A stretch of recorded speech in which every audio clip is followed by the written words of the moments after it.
Thank you for tuning in to the Parma Area Chamber of Commerce podcast. We will be focusing on everything from spotlighting our members to discussing what is happening in the chamber. This episode is brought to you by Idea Cleveland. Idea Cleveland is a proud sponsor of all the efforts of our chamber. Now, let's join the conversation at the Idea Cleveland studio in Independence, Ohio. Hey everyone, thanks for joining us on another episode of the Parma Area Chamber of Commerce podcast. I'm Chris Simon with Idea Cleveland, and joining me today is Erica Larson with Pixel Power Cleveland. Yeah, how are you? Good. Good. So why don't you tell us a little bit about Pixel Power? Sure. So Pixel Power is a web design and social media marketing agency. We typically work with business owners and marketing managers at small and medium-sized businesses on both building their websites, maintaining them, updating them, and creating social media campaigns for them, basically just taking everything off their hands and taking care of it for them. Great. Now, websites. Yes. It's an important thing. They You are. need a website, right, as a company? Yes, absolutely. I mean, back in the day, everyone's like, oh, you got to be in the yellow pages, but now you have to have a website.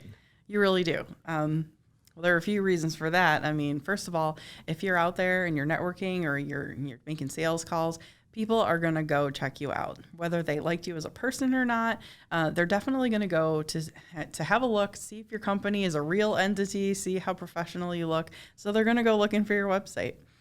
Another reason you're absolutely going to want one is that is how you get listed in Google local search. So if you are a local business, you're trying to work with people who are around you, you want to come up in Google searches for people who, put in, restaurants near me or whatever it is, you're going to want a website because that is how you're going to get listed in Google. That's great. Now, a lot of people have websites, and they're super outdated, Yeah. but they don't realize it. Right. So what are some clear indicators Sure. that your website is outdated? There are three that come to mind immediately. And the first one is if your website is not mobile responsive, if it doesn't resize itself for your mobile device or a tablet, then that is outdated. And this is bad for a couple of different reasons. For one reason, it's really difficult for the user who's viewing your website to kind of deal with it. If they're looking at your site on their phone and it's not mobile responsive and they're doing all sorts of, scrolling and zooming and stuff, it's not user friendly and they're likely just to hop off your website and go look at someone else's.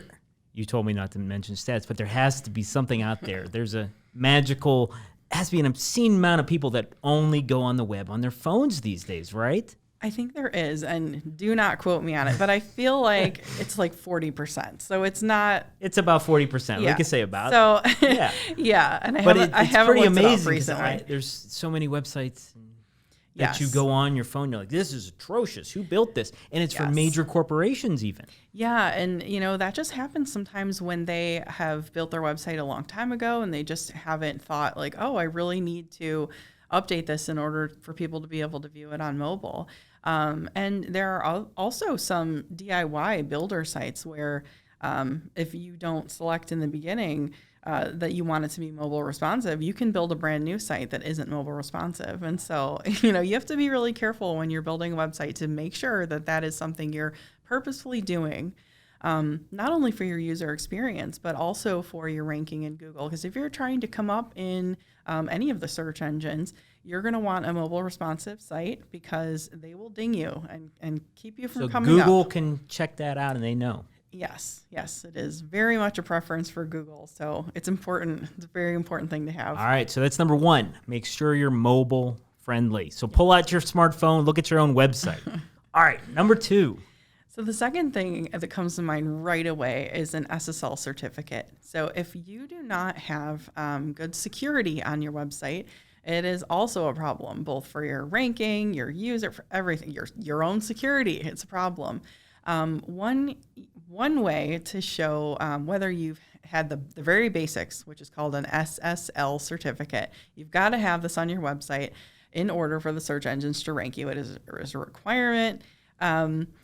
You will sometimes go to a website and up in the search bar, it'll show you a little error. It'll say this is not a secure website. That is a really good indicator that that website does not have an SSL So certificate your browser attached to should it. answer that question for you. Yeah. And, it doesn't cover everything having to do with security by any means, but it's a good place to start. If you're seeing that, you have a problem right away. What's some negative if you don't update those?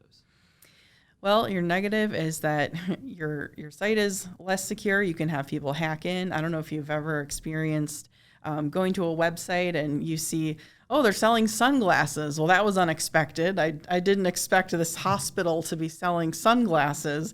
Something that's strange.